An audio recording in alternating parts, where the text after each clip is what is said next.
So today we're going to discuss the most prevalent question, the most ubiquitous question, which always comes up in a discussion on hair transplant, and without which no one can actually proceed further, and that is the cost of a hair transplant surgery. In the ever-evolving landscape of aesthetic medicine, hair transplantation stands as a beacon of hope for many grappling with hair loss. However, the allure of affordability can sometimes overshadow the paramount importance of safety and quality.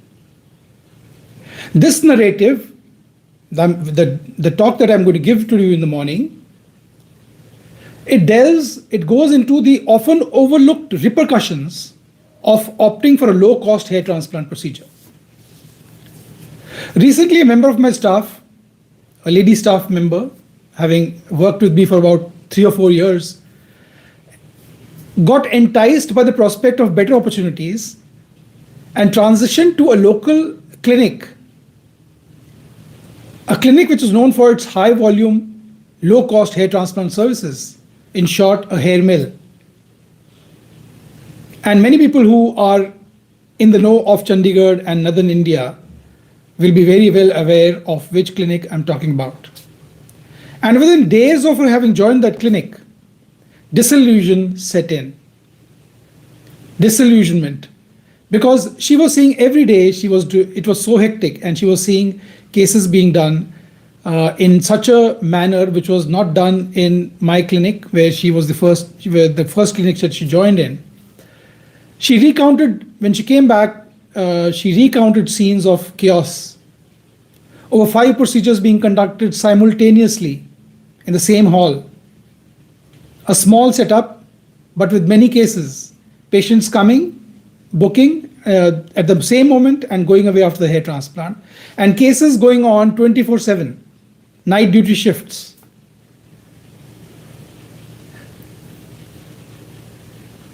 And she said that there were staff members, because you require so many staff members for running a clinic like that. You require about for 50 people odd, because it is done in shifts. Said that the staff members would be trained only for a day or two, and most of them did not have any degree. They were generally people who had not qualified, passed in 10th grade or 12th grade, and since there were no other opportunities for them, they would join their clinic. And but after disillusionment, not being paid so much, because low-cost clinics can't pay their staff as well. So when they could not be paid so much, they would leave. So this clinic had a very high attrition rate, a lot of fatigue, because you have to do duties as almost like 12 to 18 hours duties at times.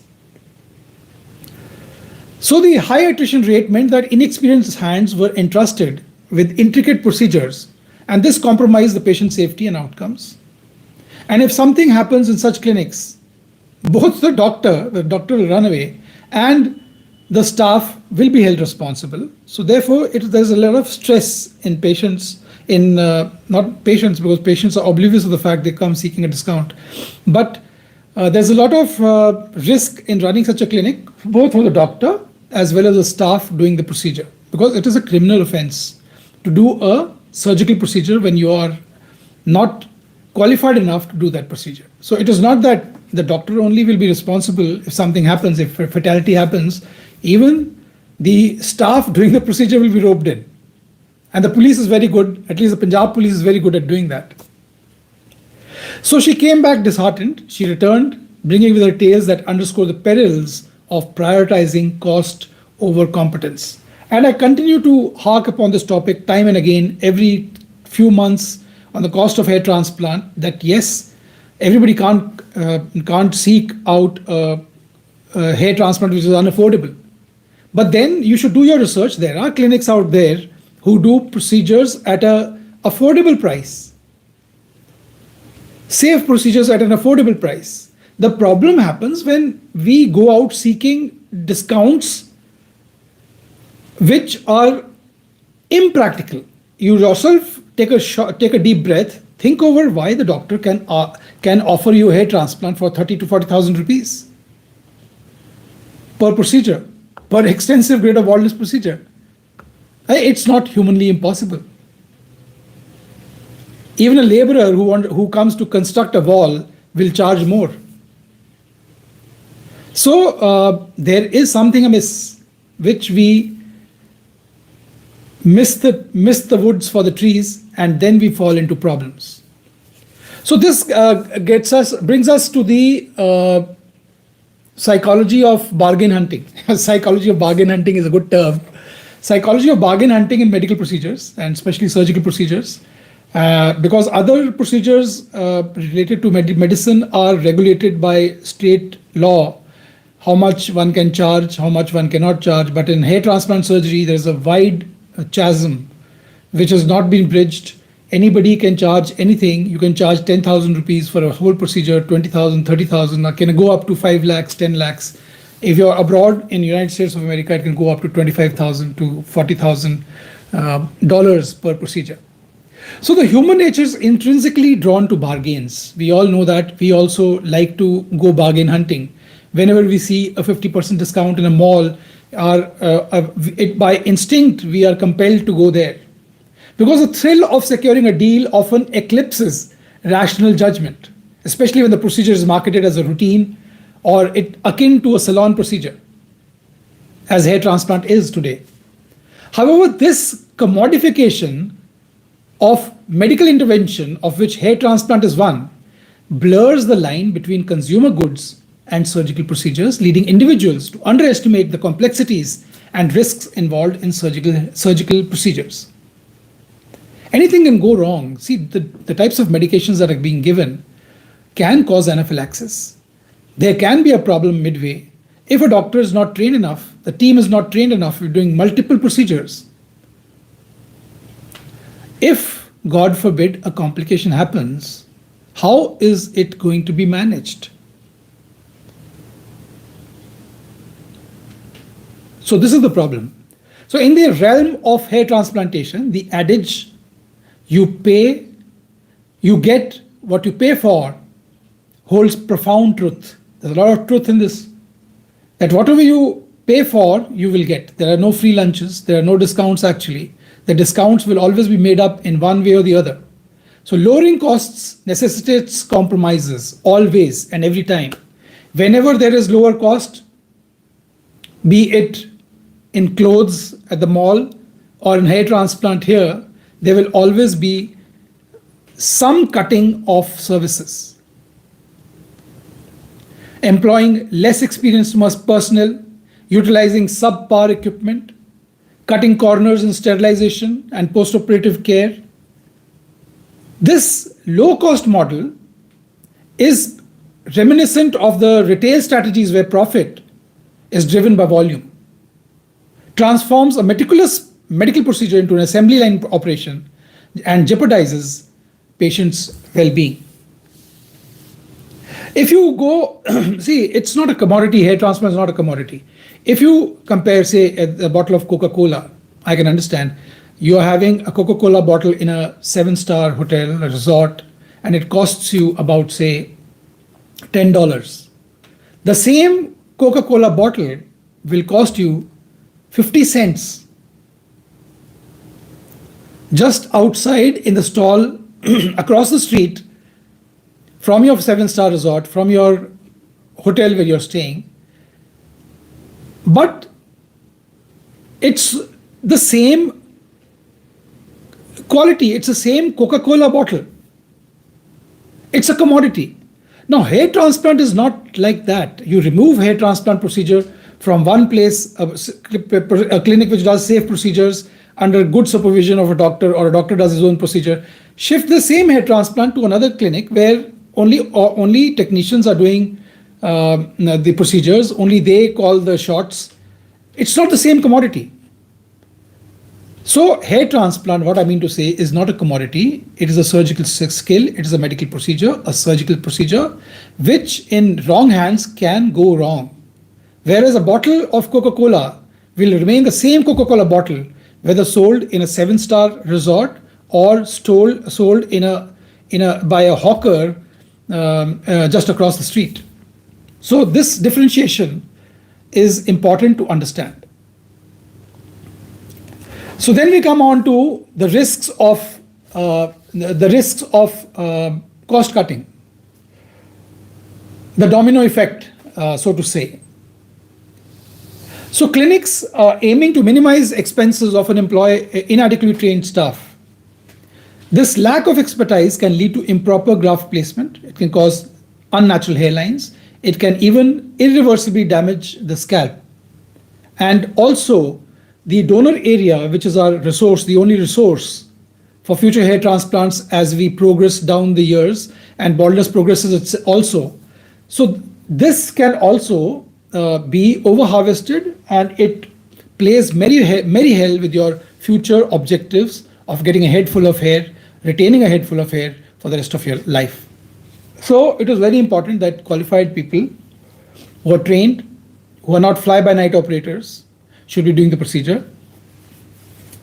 The key procedure, that is the surgical steps, entire hairline design, counseling with the patient, anesthesia, harvesting of the grafts. The doctor is duty bound by law in most countries, of which India is one, to do the procedure himself. If he doesn't do it, he is sticking his neck out. Sometime or the other, things will happen and things will go wrong. In clinics which do multiple procedures, there is inadequate supervision. The absence of seasoned professionals overseeing procedures increases the likelihood of errors, from excessive harvesting of donor hair to improper graft handling and placement. So this brings us to the next thing, which I'm going to cover now.